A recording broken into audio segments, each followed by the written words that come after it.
Quem aqui nasceu já evangélico numa igreja batista? Levanta a mão.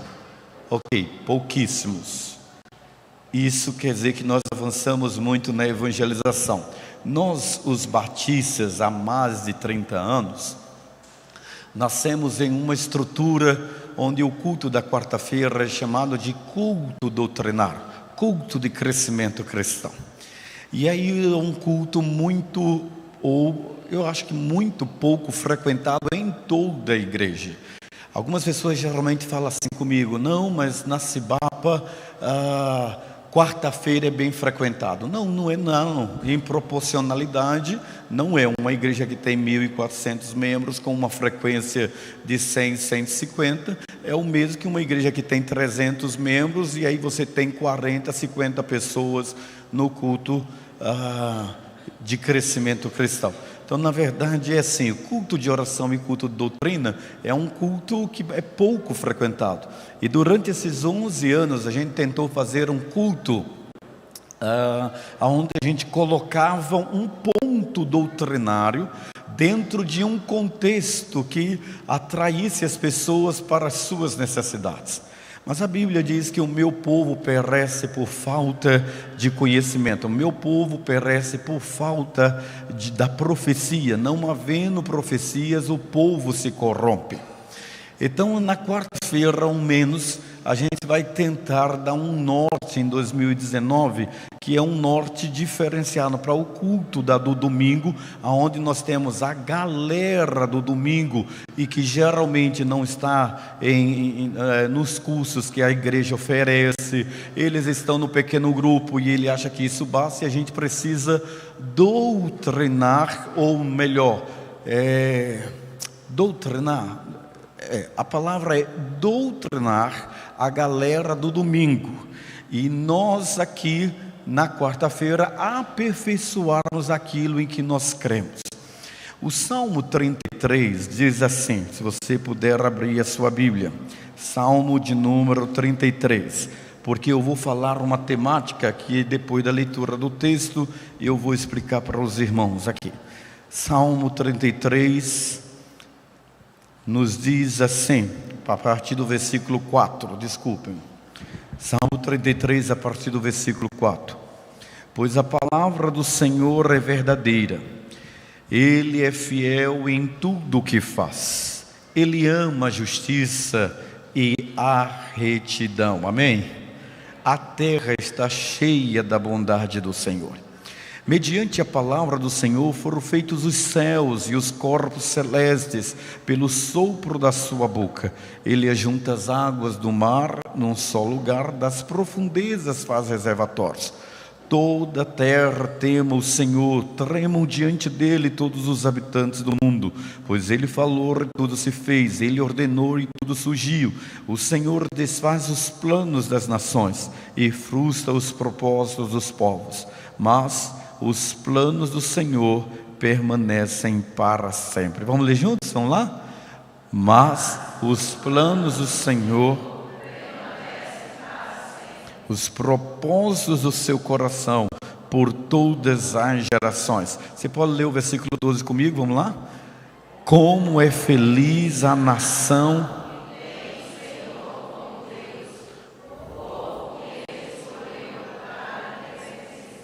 dos céus, olha o Senhor e vê toda a humanidade, do seu trono ele observa todos os habitantes da terra. Ele que forma o coração de todos, que conhece tudo o que faz. Nenhum rei se salva pelo tamanho do seu exército, nenhum guerreiro escapa por sua grande força. O cavalo é vã esperança de vitória, apesar da sua grande força, é incapaz de salvar. Mas o Senhor protege aqueles que o temem, aqueles que firmam a esperança no seu amor, para livrá-los da morte e garantir-lhes a vida mesmo em tempo de fome. Nossa esperança está no Senhor. Amém? Amém. Eu gostei de um aleluia, me inspirou. Vou dizer de novo, para ver um aleluia mais alto. Nossa esperança está no Senhor. Olha, estamos nos convertendo, vamos lá. Ele é o nosso auxílio e a nossa proteção. Nele se alegra o nosso coração, pois confiamos no seu santo nome. Esteja sobre nós o teu amor, Senhor, como está em ti a nossa esperança. Amém. Esse salmista era um cara crente, um cara que temia o Senhor. E queridos, hoje aqui eu quero dizer para você que nesses 11 anos, se alguma vez eu usei um sermão para atacar qualquer que fosse a crença de quem quer que fosse, seja ou fosse, não foi com a intencionalidade. Ao contrário, eu entendo que Deus ama todos os homens e todas as mulheres e anuncia que todos, em todos os lugares, se arrependam. Agora, há um dito popular que diz que todo caminho leva a Deus, que toda religião ela é válida. Bem, não é bem assim que a Bíblia diz. E por isso eu quero desde já pedir perdão àqueles que estão aqui e àqueles que talvez assistam esse sermão pela internet, porque a intenção do nosso estudo, ou dos estudos que traremos a partir de hoje nesta igreja, não é para atacar igreja A, igreja B, crença A, crença B, religião A, religião B. Não é essa a intencionalidade. No meu coração, com esse processo que nós vivemos no Brasil em função das eleições, eu entendi que o povo de Deus, que ele está nessa nação, é um povo que tem os seus princípios e valores relativizados. Ou seja, é um povo que não tem doutrina, é um povo que não sabe o que crê. Oxalá eu consiga ter o mesmo êxito que Lula Inácio da Silva teve, de criar um exército de homens e mulheres que o segue em qualquer circunstância. Não precisa ser meu seguidor, mas se eu conseguir fazer com que a minha igreja seja uma igreja formada de discípulos de Jesus, então a igreja já é preparada para enfrentar o que há de vir sobre ela. Porque nós entendemos que a nossa igreja, e como a igreja do Brasil, se tornou um evento. Mas aqui eu não vou falar de igreja, eu não vou falar de religião. Eu corro o risco de ficar numa classe restrita de poucos frequentadores de quarta-feira. Eu, como disse domingo passado, tomei a decisão de aos domingos, ao invés de falar de arroz, feijão, bife, batata frita, eu vou falar de chambari, de dobradinha, de feijoada. Então as pessoas dizem assim: duro é esse discurso de ouvir, quem poderá aguentar?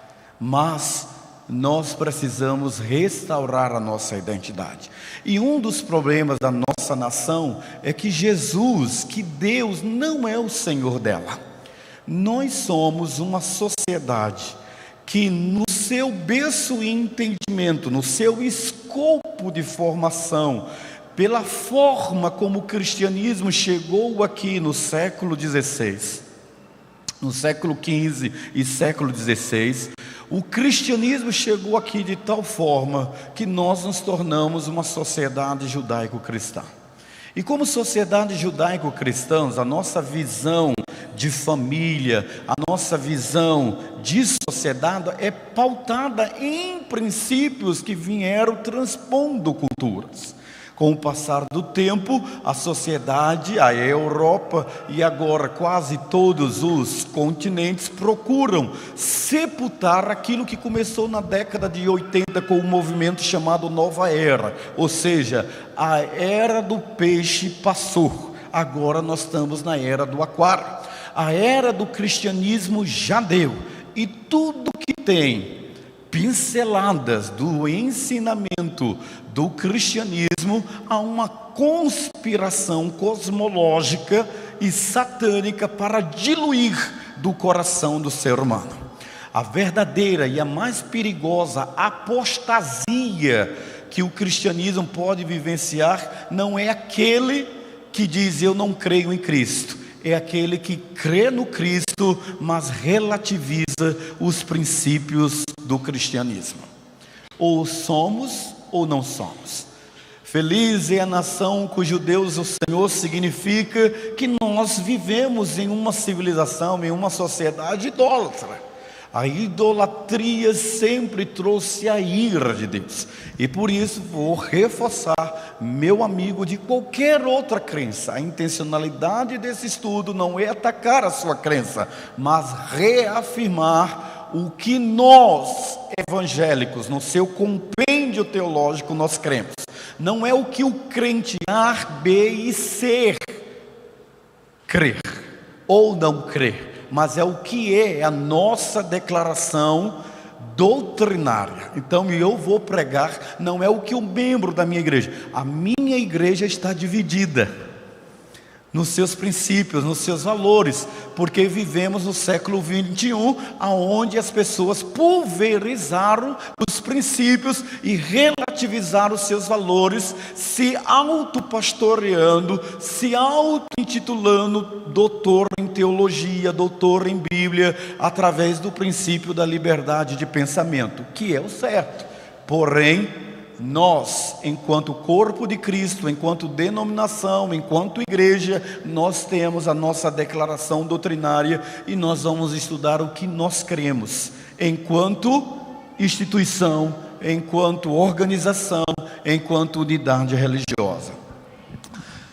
O caminho da idolatria. O caminho da idolatria, ele é um caminho pelo qual várias nações trilharam, e a nação de Israel também.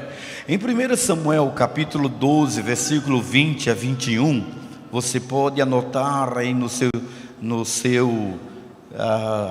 celular, no seu Android, ou fazer anotações, porque nós seguiremos um caminho de estudos bíblicos. Diz assim: não temais, vós tendes cometido todo este mal, porém não vos desvieis de seguir ao Senhor, mas servi ao Senhor com todo o vosso coração, e não vos desvieis, pois seguireis as vaidades, que nada aproveitam, e tampouco vos livrarão, porque vaidades são. É lógico que o contexto da nação de Israel mostra que a idolatria é um pecado que o povo de Deus, através da história do Antigo Testamento, cometia repetidamente. Para aqueles que nunca leram a história do povo hebreu, o povo hebreu nasceu do paganismo. O nosso pai na fé, o pai Abraão, ele era mesopotâmico. Ele adorava as forças da natureza e também ele adorava os deuses que foram produzidos pela carência do ser humano. Quando o nosso pai Adão pecou e ele foi expulso do paraíso, ele também gerou uma nação, ou seja, um povo que não conhecia Deus. E por causa daquele contexto todo, esse povo foi perecendo, e aí ninguém mais prega sobre a Torre de Babel. Mas o fato é que Deus não desistiu de mim, Deus não desistiu de você, Deus não desistiu do ser humano. E um dia, Deus decidiu colocar em prática o seu plano de redimir o homem do pecado, de resgatar o homem da ignorância. Deus não aguentou viver distante desse homem. Então Deus se revela a um homem chamado Abraão e diz: Abraão, sai da tua terra e do meio da tua parentela para uma terra que eu hei de te mostrar. Olhe para mim. Abraão era como a maior parte dos brasileiros. Abraão era politeísta. A cultura do Brasil, ela é politeísta e sincretista e panteísta. A cultura panteísta, sincretista e politeísta faz com que o nosso povo seja crédulo, religioso, mas não tenha uma relação com a revelação de um único Deus. Deus pega Abraão e faz de Abraão um homem de que sai do politeísmo e ele resolve crer em um único Deus. nasce então a cultura de que só existe um Deus, e esse Deus se revelou a Abraão. Mas apesar de todo o Velho Testamento ser a história de um Deus que se revela ao homem, no Antigo Testamento os homens mostraram a sua natureza, a sua inclinação para a idolatria. O primeiro caso registrado ocorreu na família de Jacó. Israel, que é conhecido como Israel, pouco antes dele chegar a Betel, Jacó ordenou a remoção de imagens de deuses estranhos. Me acompanhe aí na leitura de Gênesis 35, 1 e 4, que diz assim: depois disse Deus a Jacó: levanta-te, sobe a Betel e habita ali, e faz ali um altar ao Deus que te apareceu quando fugias da face de Esaú teu irmão.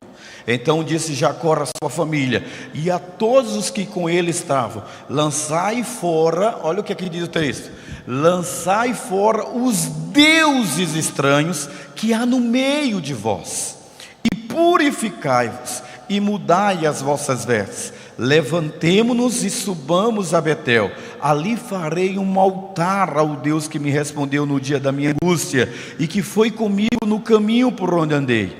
Entregaram, pois, a Jacó todos os deuses estranhos que tinham nas mãos, e as arrecadas que pendiam das suas orelhas, e Jacó os escondeu debaixo do carvalho que está junto a Siquém. Agora veja, Jacó é filho de Isaac, Isaac é filho de Abraão. De uma geração a uma outra geração, o povo se corrompia no entendimento da pessoa de Deus. Então o texto sagrado mostra claramente aqui a necessidade que o homem tem de se corromper. E nesse conceito claro para nós, o que nós queremos mostrar é o fascínio da idolatria. Como nós temos um fascínio por tudo que é místico, principalmente nós, da cultura do Saci Pererê, da cultura da mula sem cabeça, nós que temos um fascínio por tudo aquilo que está ligado a folclore e chamamos isso de religião. O pior é que dentro da cultura evangélica nós também abraçamos o místico. Por isso que o segmento mais forte segmento evangélico mais forte no Brasil não é o histórico ético, é o histórico místico. É aonde nós temos a religião que mais atrai o brasileiro, é aquele que o atrai pelo fascínio, ou seja, é o camarada que cresceu com o galho de arruda, com a água benta, que cresceu acreditando em alma penada, que acredita na visitação do espírito que morreu. Ele se atrai pelos grupos que fazem uma apologia ao místico. E é por isso que nós temos uma sociedade tão esculambada como a nossa, aonde o cristão é cristão, mas ele é mau caráter, ele é trambiqueiro, ele é adúltero. Por quê? Porque ele trabalha o místico e não o ético. E aí, quem dará crédito à nossa pregação? Mas no fascínio pela idolatria, veja um homem que nós respeitamos, né? Tanto como ele foi atraído pelo fascínio. As nações pagãs que circundavam Israel cria que a adoração a vários deuses era superior à adoração a um único Deus. Em outras palavras, quanto mais deuses, melhor. E é por isso que no Brasil, para que cada estado existe um Deus, para cada município existe um Deus, porque quanto mais deuses, melhora a nossa capacidade de crença. O povo de Deus somente sofria essa influência dessas nações e constantemente queria imitar as nações pagãs. E ao invés de obedecer então ao mandamento de Deus, no sentido de se manter santo e separado delas, eles eram atraídos pelo fascínio. Sabe o que mais me encanta assim? Olha para mim, você diz assim: nós não corremos esse risco. Não, não é verdade. O povo de Israel saiu do Egito, e quando o povo de Deus saiu do Egito, está lá em Gênesis, a partir do Êxodo capítulo 3, 4 e 5 até o 10, você vai ver que o povo sai do Egito. Deus destrói e desmoraliza todos os deuses do Egito. Deus faz um grande milagre. Abre o Mar Vermelho. Eles atravessam o Mar Vermelho a pé enxuto. E quando eles chegam do outro lado, qual é a primeira coisa que eles fazem? Um bezerro de ouro. Aí você vai dizer, mas é um povo difícil. É mesmo, esse povo é você. Sou eu. Porque nós somos movidos não pelo que nós cremos, nós somos movidos pelo que nos arrepiamos, pelo que sentimos. E aí vem o erro. Quer ver claro, um homem como Salomão? Olha o que diz o texto sagrado de Salomão. Ora, o rei Salomão amou suas mulheres, muitas mulheres estrangeiras, além da filha de Faraó, moabitas, amonitas, edonitas, sidônias e etéias. Pensa num camarada tarado. É Salomão. E cada mulher dessa, que era um jugo desigual, ele fazia uma aliança não com a mulher, ele fazia uma aliança com o povo e fazia uma aliança com a religião dela. Então, das nações que o Senhor dissera aos filhos de Israel, não ireis para elas, nem elas virão para vós, de outra maneira perverterão o vosso coração para seguir os seus estatutos. A estas se apegou Salomão, levado pelo... Seja forte. Se tem uma coisa, um dos motivos que eu mais perco gente nessa igreja é quando já entra na hora do amor. Entre a fidelidade a Deus e o amor, a pessoa prefere o amor. Mas não é o amor ágape aqui. A palavra aqui, se fôssemos traduzir pela Septuaginta, nem vou correr o risco do hebraico que eu vou errar. Mas pelo grego, na Septuaginta, esta palavra aqui é o amor eros. Da onde veio a nossa palavra erotização, ou seja, de áreas erógenas. Então, na hora do hedonismo, na hora do prazer, o homem abre mão. E é por isso que muitos são infiéis. E Salomão, taradão, com uma libido exacerbada, compulsivo sexualmente, ele fazia aliança com as mulheres e por causa da paixão delas, ele aceitava negociar a fidelidade do seu Deus com os deuses dela. Eu sei que muitos de nós ficamos irados com o pastor Oswaldo Lobo quando ele disse uma coisa no púlpito que é verdade. Seja forte com o que eu vou dizer. Solteirinho, solteirinha. Ele diz assim, case com alguém que adora o mesmo Deus que você. Porque se você casar com alguém que não tem o mesmo Deus que você, o pai dele, que é o Deus dele, vai visitar a sua casa. Será o seu sogro. E é por isso que jugo desigual, ele não tem sentido nenhum jugo desigual. Por quê? A pessoa é boa, a pessoa é honesta, a pessoa tem caráter, a pessoa tem índole, a pessoa é melhor do que muitos crentes, mas a conta vai vir com juros e correção monetária, porque os filhos que você terá com essa pessoa de jugo desigual é metade de Deus e metade não é. É forte isso, né? Tomara que essa mensagem seja tirada do ar. Mas esse é um fato. É um fato. Salomão, um homem segundo o coração de Deus, que começou a vida bem, reto, que foi capaz de ter uma sabedoria fantástica de saber qual era a falsa mãe e a verdadeira mãe. Ganhou o respeito de toda a nação porque temia o Senhor, mas por causa do amor às mulheres, ele negociou a sua fidelidade a Deus. Salomão ajudou a nação de Israel a se prostituir. Salomão cooperou para que houvesse prostituição religiosa dentro da nação de Israel. Por isso, a essa se apegou Salomão. Tinha ele 700 mulheres. Gente, uma mulher só é difícil manter. Imagine 700. Não sei como ele dava conta, né, gente? Tinha que ter muito energético. Tinha ele 700 mulheres, princesas, e 300 concubinas. E suas mulheres, o que é que diz o texto? E suas mulheres pervertidas perverteram o seu coração. Pois sucedeu que no tempo da velhice de Salomão, olha o que é que elas fizeram aproveitando que ele estava caduco. Suas mulheres lhe perverteram o coração para seguir outros deuses. Salomão começou a seguir outros deuses, e seu coração já não era perfeito com o Senhor seu Deus, como fora o de Davi seu pai.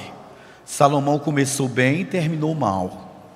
Salomão seguiu a Astarete, deusa dos sidônios, e a Milcom, abominação dos amonitas. Assim fez Salomão o que era mal aos olhos do Senhor, e não perseverou em seguir como fizera Davi seu pai. Deixa eu lhe fazer uma pergunta. Baseado nesse texto, conhecendo a história de Salomão, como a Bíblia diz, que nunca houve em toda a terra ninguém mais sábio do que Salomão, ou seja, nem antes dele nem depois dele houve ninguém como ele, mas ele caiu. Eu e você podemos cair? Sim ou não? Lógico. Nós podemos cair, e a gente começa a cair quando a gente não é fiel ao Senhor. Olha para mim, nem sempre a pessoa que está dentro da igreja, ela está com o coração do Senhor. Nem sempre. Nesse tempo edificou Salomão, olha o que ele fez: um alto a Queimós, a abominação dos moabitas, sobre o monte que está diante de Jerusalém, e a Moloque, a abominação dos amonitas. E assim fez para todas as suas mulheres estrangeiras, quase queimavam incenso e sacrificavam e ofereciam sacrifícios a seus deuses. Pelo que o Senhor indignou-se contra Salomão, porquanto seu coração se desviara do Senhor Deus de Israel, o qual 2 vezes lhe aparecera e lhe ordenara expressamente que não seguisse a outros deuses. Ele, porém, não guardou o que o Senhor lhe ordenara. Salomão se desviou. Salomão caiu da graça. Salomão perdeu o entendimento. Um crente pode perder o entendimento. O crente pode ficar abestalhado, retardado. Ele pode se tornar alguém que um dia teve uma experiência com Deus, mas ele perdeu o sentimento. Por quê? Por causa do fascínio da idolatria. O segundo aspecto do fascínio é: os deuses pagãos das nações vizinhas de Israel não requeriam o tipo de obediência que Deus de Israel requeria. A idolatria, gente, socialmente ela é boa, porque ela não exige dos seus devotos, dos seus seguidores, nenhum tipo de conduta ética. A idolatria, ela promove o liberalismo, qualquer tipo de liberalismo. A fidelidade a Deus exige de você uma conduta que identifique você como alguém habilitado para se comunicar com Deus. Por isso Deus, por sua vez, requeria que o seu povo obedecesse aos altos padrões morais da sua lei, sem o que não haveria comunhão com Ele. Não tem como. A Bíblia diz que Deus é sol e escudo da graça e glória, e bem nenhum sonega os que andam na sua presença. A idolatria, ela é de interesse social. Por quê? Porque ela gera um comportamento inaceitável, porém recompensado por uma sociedade hedonista.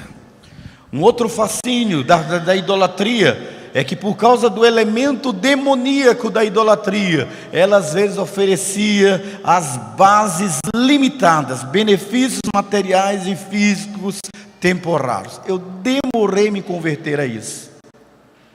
Pastor fulano pediu uma bênção a Deus tal, santo tal. Quem deu? Não foi o santo, foi o demônio. Seja forte com o que eu vou dizer, não me odeie, querido. Eu quero que você examine a luz da sua Bíblia. A única Bíblia que vai discordar, porque não foi alterado, é o mundo das Sagradas Escrituras, ou seja, o livro das Testemunhas de Jeová. Mas qualquer outra Bíblia cristã, você vai ter a mesma referência. Porque os deuses da fertilidade prometiam os nascimentos de filhos. Os deuses do tempo, o Deus Sol, o Deus Lua, o Deus Chuva, prometiam as condições apropriadas para as colheitas abundantes. E os deuses da guerra prometiam proteção dos inimigos e vitória nas batalhas. Por conta disso havia um fascínio, e as entidades demoníacas aproveitavam isso. Imagina, quem que não quer receber a promessa de tais benefícios? E isso fascinou o povo de Israel também. Eu lembro logo quando eu me converti, a mãe da minha mãe na fé, uma mulher crescida na igreja batista, uma mulher ali que foi educada, doutrinada na igreja batista, mas assassinaram o filho dela. E ela se revoltou contra Deus. Que Deus esse que ela servia, que permitiu que o filho dela tivesse sido assassinado? E ela queria muito se comunicar com o seu filho. Uma vizinha disse então que o seu filho havia lhe mandado uma mensagem, e ela não hesitou em ir lá no lugar onde o espírito do filho dela ia descer para poder falar com ela.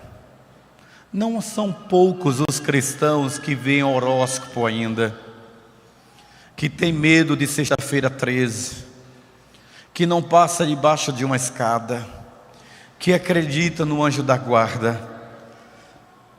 Não são poucos aqueles ainda que acreditam literalmente e têm medo de espíritos malignos.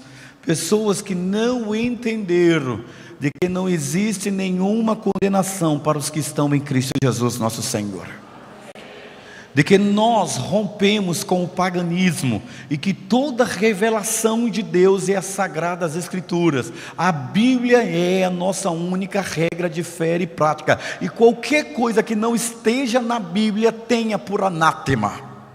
E se alguém disser que a Bíblia não é a palavra de Deus, tenha por demônios, porque a Bíblia é tudo o que você precisa saber como manual para reger a sua vida nos assuntos espirituais e qualquer outra área do seu viver.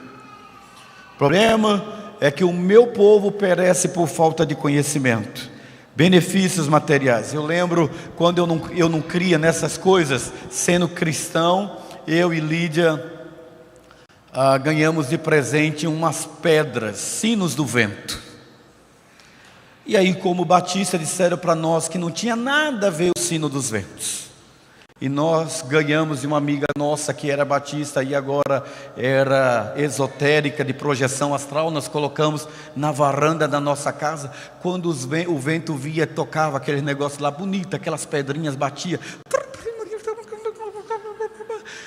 E a gente não conseguia entender porque a gente brigava, porque a gente se irritava. Toda tarde Lídia tinha uma dor de cabeça que não havia explicação nenhuma. E aí eu recebi a visita de um amigo nosso, e ele olhou para mim e disse assim: cara, você sabe o que significa isso? Eu falei: lindas essas pedras, né? Falei para ele: lindas, né? Ela disse: porque o diabo é lindo. Eu disse: o que é que tem a ver minhas pedras com o diabo? Ele disse: esse é o problema do povo de Deus. Nós padecemos e perecemos porque nós temos dificuldade de separar o que é de Deus e o que não é de Deus. Sabe como é o nome do diabo? Eu parei de dizer isso na igreja. O nome do diabo ele veio aqui em Palma, foi ali no cartório e mudou o nome dele. Todo mundo estava assustado com o nome dele. O nome dele todo mundo já sabia: Lúcifer, Satanás, diabo. E aí o rapaz do cartório lá do Sagramor perguntou: como é que o senhor quer se chamar? Ele disse: não, muda o meu nome, eu quero chamar agora a partir de hoje, não tem nada a ver. E o nome do diabo agora não tem nada a ver. Então nós, intelectualizados, com nossa educação superior tecnicista e míope, que não nos faz perceber absolutamente nada dentro do conhecimento bíblico, tocamos, cantamos, pregamos e trabalhamos como se fôssemos cristãos, apenas na perspectiva nominal. A Bíblia diz: errais, porque não conheceis as Escrituras, e porque são elas que de mim testificam. A única forma de você ter uma vida cristã exemplar é pautada nas Sagradas Escrituras, porque idolatria não é apenas venerar uma imagem. Idolatria é você substituir Deus por qualquer outra coisa que não seja o senhorio dele dentro da sua vida. E aí nós temos, dentro do arraial evangélico, um índice de divórcios que é incompatível com a visão bíblica, um índice de afeminados que é incompatível com a Bíblia, um índice de adultério que é incompatível com a Bíblia, um índice de caloteiros, mentirosos, fornicários, toda conduta contrária à Sagrada Escritura nós encontramos aqui. Por quê? Por causa da idolatria. Mas como, pastor? O meu saber é maior do que o dizer da Bíblia. Errais porque não conheceis a Sagrada Escritura, e são elas que de mim testificam. Sabe o que significa isso? Que entre o que a Bíblia diz e o que eu acho é mais importante. E aí eu preciso dizer o que eu disse nos meus primeiros 3 anos como pastor desta igreja. Se você não tem 5 versículos bíblicos em 3 livros diferentes na Bíblia sobre o assunto que você acha que é doutor, você tem um diploma de herético. Você está defendendo a axiologia, a sintologia, a pensologia e não a teologia, porque teologia é o que a Bíblia diz e não o que o intérprete quer dizer sobre ela. Por isso, a natureza real da idolatria é algo que a gente precisa entender. O que é isso? O que a Bíblia diz sobre isso? Qual é a natureza real da idolatria? Não se pode compreender a atração que exercia a idolatria sobre o povo de Deus e que exerce sobre nós hoje, a menos que nós compreendamos a verdadeira natureza. E eu quero, com esse pouco público que nós temos de uma comunidade que todo mundo pensa que é grande e que não é ainda, porque grande não é a quantidade numérica, nós somos grande o quanto vivemos da grandeza de Deus. E é por isso que a gente precisa entender qual é a natureza da idolatria que fez e que tem feito com que a igreja evangélica do Brasil seja tão fraca no seu poder de sal e luz da terra. A Bíblia deixa claro que o ídolo em si nada é. Quem aqui é da década de 90 vai lembrar muito bem que foi na década de 90, né? Eu estou com um problema de memória, mas estou tomando uns comprimidinhos. Que o cara lá da IURD deu um chutinho nas Santas, lembra desse evento? Lembra? Olhe para mim. Se você que é evangélico fica contra um irmão seu na fé, nosso caráter é duvidoso. Eu posso não concordar com o comportamento do meu irmão na fé, mas nunca que eu vou dar a mão para o ímpio contra meu irmão na fé. Estou fazendo apologia não, viu? Pastor, o bispo Edir Macedo não me deu nada para isso, nada. Mas o mundo idólatra juntou força para destruir a universal do reino de Deus. Porque a universal do reino de Deus fez o que eu e você deveríamos ter feito e nós não fizemos. A Igreja Universal foi a única religião que fechou todos os cinemas pornográficos desta nação. Nenhuma outra nação fechou prostíbulo como a Igreja Universal. Nenhuma outra denominação fechou terreiros de umbanda como a Igreja Universal. Nenhuma outra instituição provocou a fúria de Satanás como a IURD fez. Eu posso não concordar com os métodos, mas que o capeta levou fogo, levou. Eu posso não concordar com a teologia da prosperidade, mas eu não posso não posso somar com o ímpio. Sabe por quê? Porque a indústria da religião, ela disse que ele era mercenário, que ele estava tirando dinheiro do povo, que ele estava extorquindo a fé do povo. E o que é que a igreja majoritária faz? Quanto que você acha que é para um fiel casar na igreja? Quanto que você acha que, se esse Brasil todo se converter, a indústria da vela, a indústria das medalhas, a indústria das imagens vão perder? Por que você acha que os homens se levantaram contra Paulo quando Paulo expulsou o demônio da pitonisa? Qual era a fúria deles? Eles passaram a perder, eles não lucrariam mais com a possessão daquela mulher, porque ela era adivinhadora. E quiromancia, colocar as cartas, dar um passe por desculpe, gente, todos os eventos desse Brasil, todos os eventos religiosos, eles sustentam a indústria da religião, o turismo religioso. Acabar com os eventos, sem querer de dar nome, estou me segurando para não dar, gente, seja forte.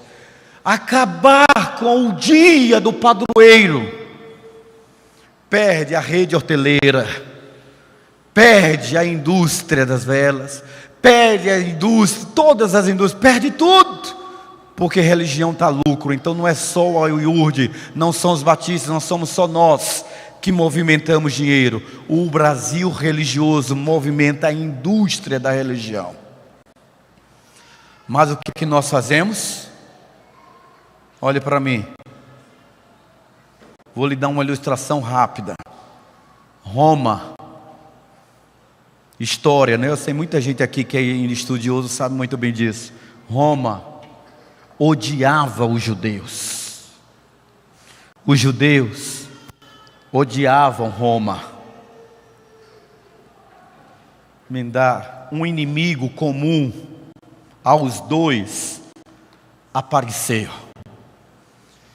Dois inimigos deram as mãos para destruir um inimigo comum, Jesus Cristo.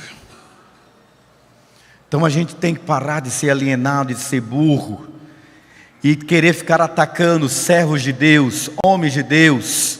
Não é ser conivente com a cumplicidade nem com o pecado, mas não abra sua boca para promover o inferno. Promova a graça do Senhor Jesus. Se você não entende a obra da libertação, se você não entende a obra da cura, se você não concorda com o homem do chapéu, se você não concorda com o bispo carequinha, então, meu querido, vá orar e clame ao seu Deus, que é o Senhor da causa.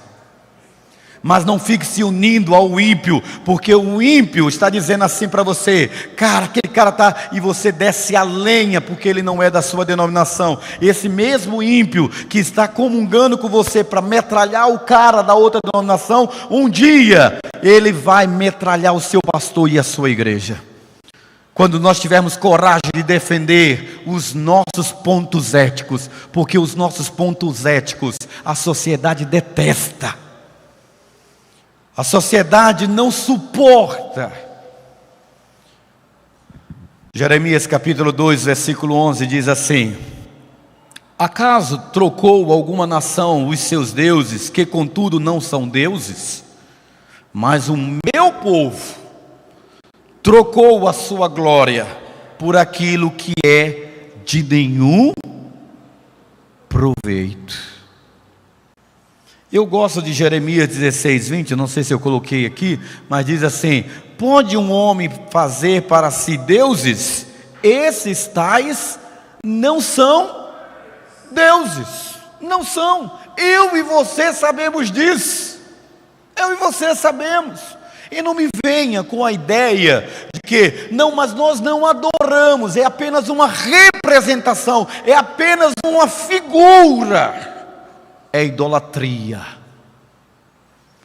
Êxodo capítulo 20: não farás para ti imagem de escultura alguma, e nem se prostrarás diante dela. Pastor, o senhor não devia dizer isso, porque eu trouxe meu amigo hoje aqui na igreja. Não, eu não estou atacando, eu estou falando o que nós cremos, Porque durante muitos anos a gente se tornou um povo frouxo, de não dizer o que a gente crê, para não ser inconveniente. Então é melhor não ser inconveniente do que ser uma falsa testemunha. Tem que ser com jeitinho. Esse é o problema nosso, é o jeitinho. O ídolo é meramente um pedaço de madeira. Você pode ler comigo? Vamos lá juntos? O ídolo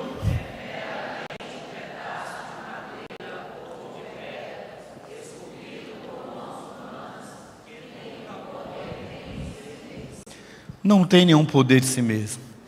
E todos nós que estamos aqui sabemos disso. Só não temos coragem de dizer, com medo da retaliação. É ou não é? A gente só não diz porque tem medo da retaliação. Não, porque eu quero ganhar ele para Cristo. Você ganha omitindo a verdade? Você ganha pela credibilidade do seu caráter. Porque nesta cultura nossa, quem tem coragem de dizer o que pensa é tido como grosso, fascista, terrorista, nazista. Porque tem coragem de dizer o que pensa. Porque o nosso protocolo é de demagogo, hipócrita, fingido, larápio. E a gente perece. Samuel chama os ídolos de vaidades. Profeta Samuel, não é o pastor Valmir. Veja lá na 1 Samuel capítulo 12, versículo 21, que diz: e não vos desvieis, pois seguireis as vaidades, que nada aproveitam, e tão pouco vos livrarão, porque vaidades são. Paulo declara expressamente, mais ainda, gente, eu não sei se eu vi no livro de história, História dos Hebreus, Flávio José, tentando descrever o apóstolo Paulo, disse que o apóstolo Paulo era do tamanho do pastor Cleves, carequinha e narigudinho. E eu imaginei, meu Deus, e com toda essa ousadia, que o apóstolo Paulo chega em 1 Coríntios 8,4, ele diz: quanto, pois, ao comer das coisas sacrificadas aos ídolos, sabemos que o ídolo nada é no mundo, o que não há outro Deus, senão um só. Não há outro nome debaixo do céu e em cima da terra pelo qual importa que sejamos salvos. Bem que eu queria morrer e vocês atribuíram um milagre a mim e me canonizaram e eu nunca mais ser esquecido.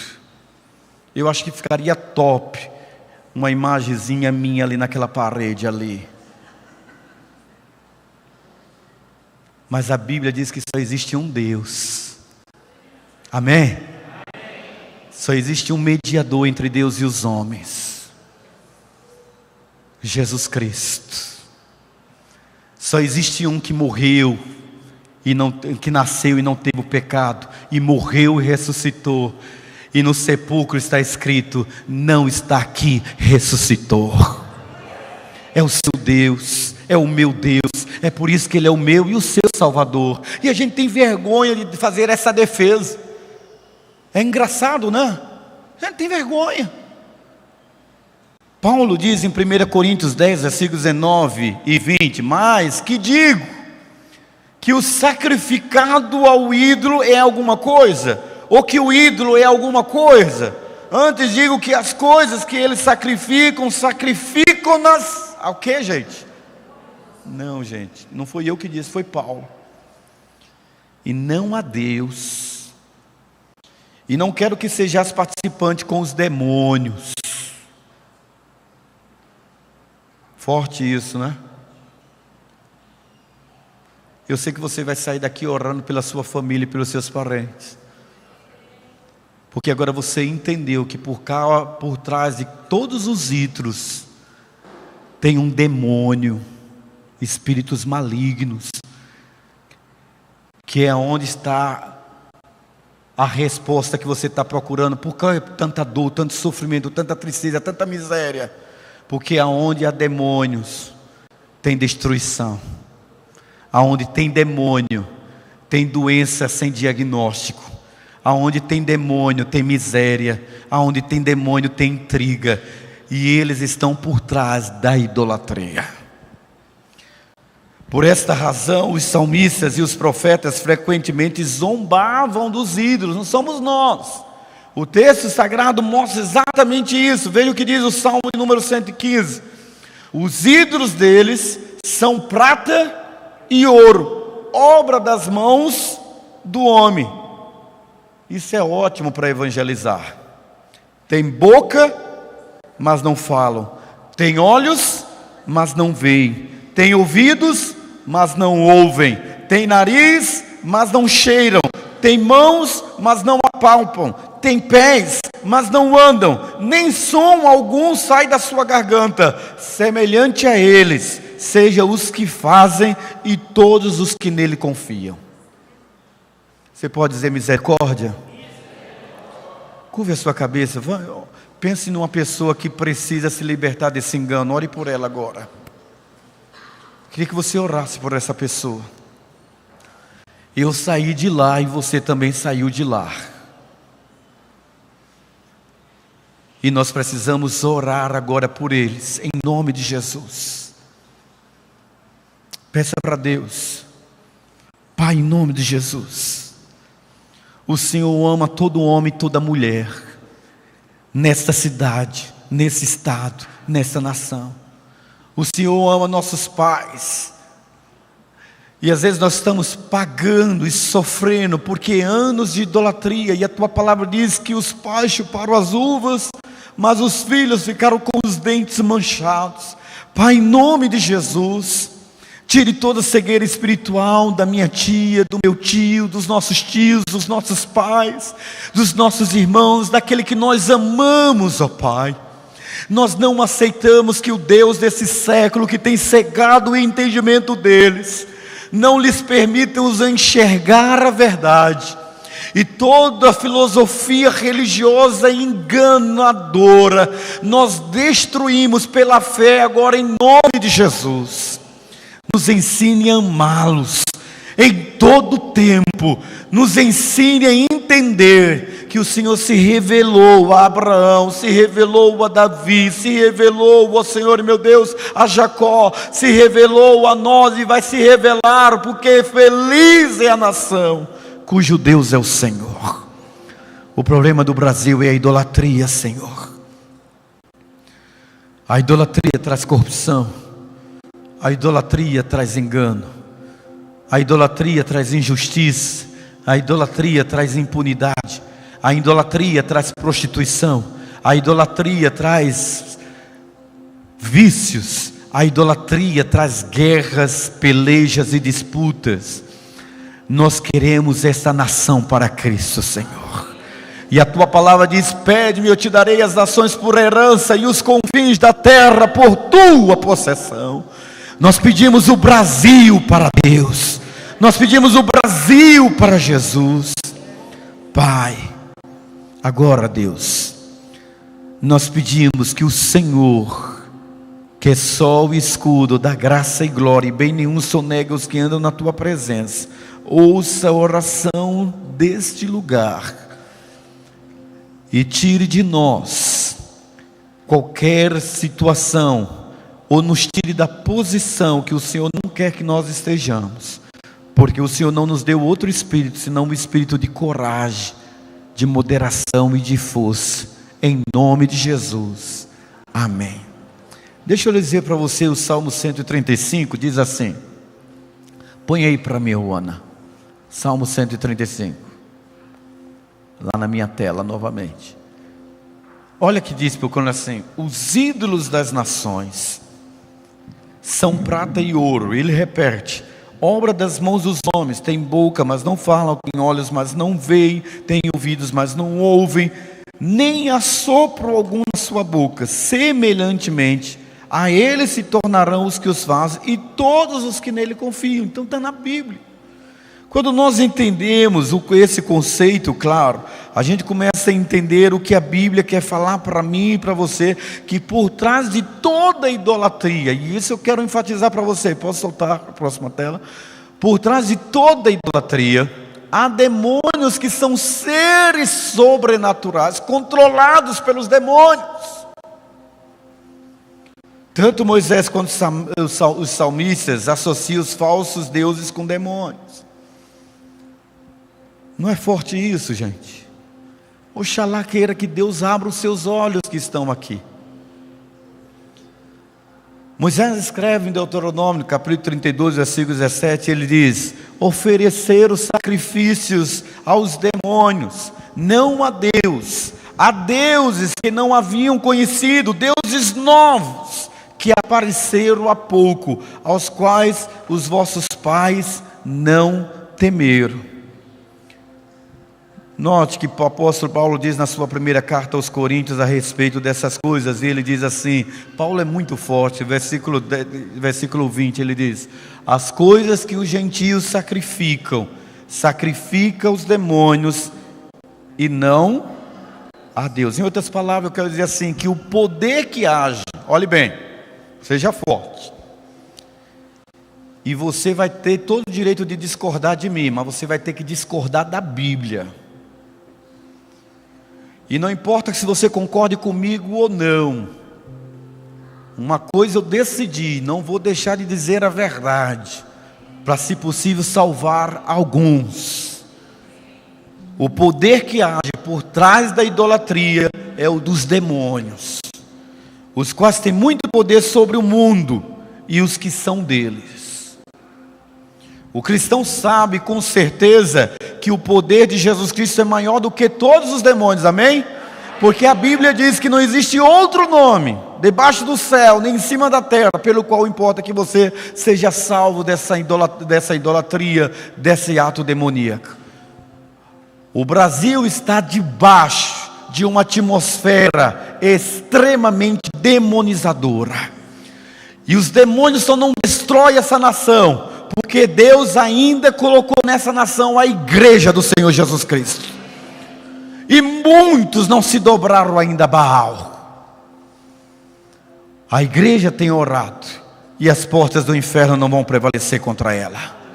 Satanás, como Deus desse século, ele tem cegado o entendimento das pessoas. Então ele tem poder para produzir falsos milagres, poder para produzir sinais e maravilhas.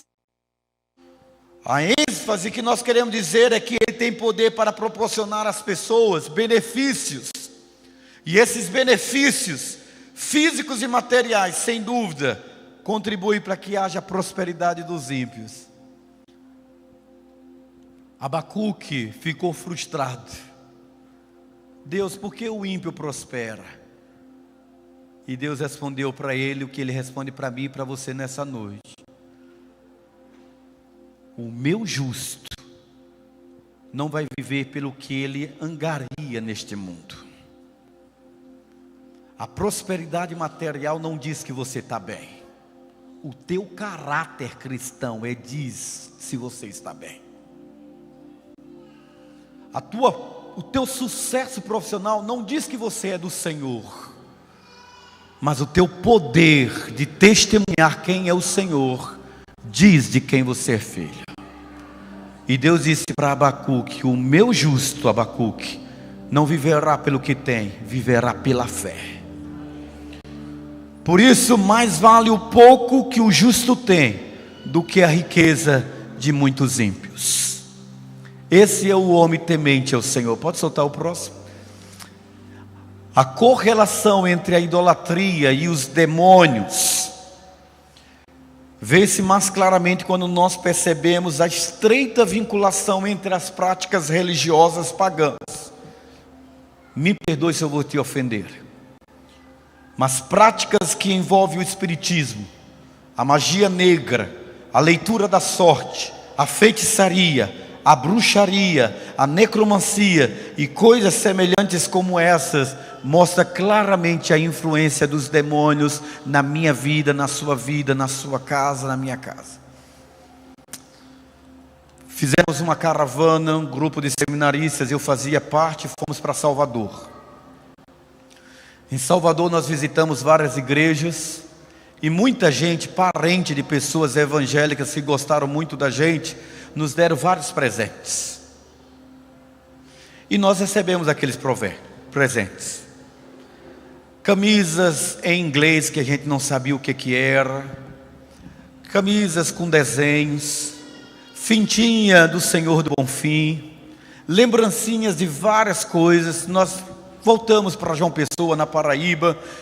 Voltamos para o seminário. E o inferno tomou conta do internato. Nós brigávamos uns com os outros. Pedíamos perdão, nos consertávamos, brigávamos de noite, muitos caíram doentes. À noite parecia o seminário, era um vão enorme, onde deitava 60 rapazes como se fosse um alojamento. E nós tínhamos uma noite de terror, alguns gritavam à noite, deliravam, urravam.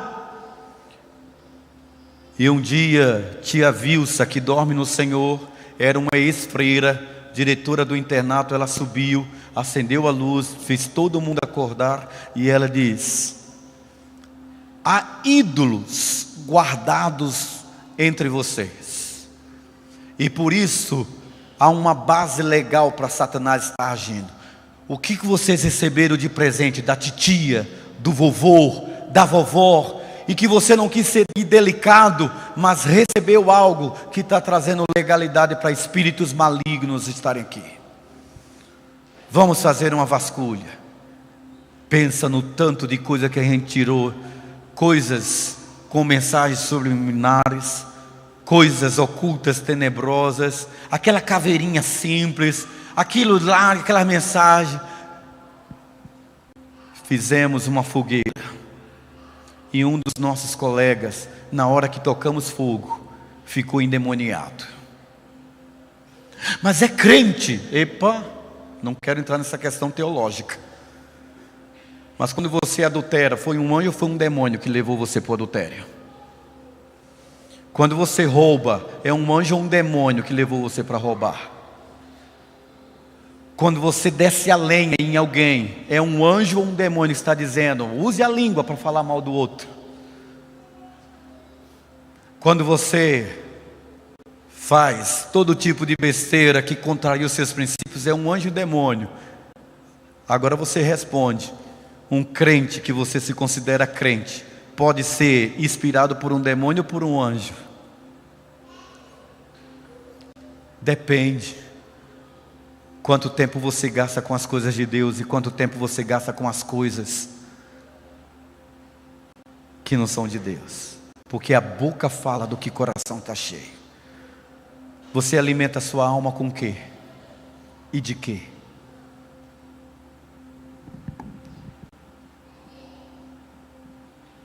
Solta aí o próximo. Próxima tela. Eu quero dizer para você esse versículo aí. Quando entrares na terra que o Senhor teu Deus te dá, não aprenderás a fazer conforme as abominações daqueles povos. Não se achará no meio de ti quem faça passar pelo fogo o seu filho e a sua filha, nem adivinhador, nem prognosticador, nem agogueiro, nem feiticeiro, nem encantador, nem quem consulte um espírito adivinhador, nem mágico, nem quem consulte os mortos. Quer ver um exemplo claro? Quando, por exemplo, Saul pediu à feiticeira que fizesse subir Samuel. Pode soltar a próxima. Não, volta lá, pode passar mais. Isso aí. Pediu a feiticeira subir Samuel dentre os mortos. O que ela viu ali foi um espírito subindo da terra. Tem crente que diz: olha aqui, pastor, o senhor disse que o morto não pode voltar a Samuel. O texto não diz que era Samuel. O texto diz que Samuel, no fascínio de falar com os espíritos, ele entendeu ser Samuel. E a golpista espiritualizada disse: é ele mesmo. Foi um espírito subindo da terra representando Samuel. Ele viu, foi um demônio subindo do inferno. Seu tio apareceu para você, não era seu tio não, era um demônio. Sua mãe apareceu para você depois de morto, não era sua mãe não, era um demônio. Ah, mas minha tia mandou escrever, trouxe para mim uma carta psicografada. Não foi sua tia, sua mãe, sua irmã, foi um demônio. para te prender na ignorância da idolatria. Porque morreu, segues o juízo, ninguém volta a essa terra. Mas pastor, eu estou sendo assombrado. Confesse o seu pecado e deixe, e você alcançará a misericórdia. A Bíblia diz: sujeitai-vos a Deus, resisti ao diabo, e ele fugirá de vós. Pastor, meu anjo da guarda. Você não tem anjo da guarda. Fiquei nervoso. Você tem dezenas, centenas de anjos que Deus deu ordem para te guardar. Pastor, quando eu morrer eu vou para o purgatório. O purgatório é aqui. Deus está limpando a sua alma aqui. Se você aceitar Jesus aqui, você vai para o céu. Se você não aceitar Ele aqui, você vai para o inferno. E ninguém vai lhe tirar de lá. Porque Ele veio e morreu para que você não precise padecer com os seus pecados. Porque o Cordeiro de Deus que tira o pecado do mundo morreu por você. A conexão é clara. O Novo Testamento é claro quando ele traz para nós um conceito mais forte do que a idolatria. Eu não sei se você vai voltar quarta-feira, mas venha que eu tenho que lhe ensinar mais algumas coisas. Amém? Diga para a pessoa que está ao seu lado assim: não, isso foi só a introdução. Fala para ele, foi só a introdução.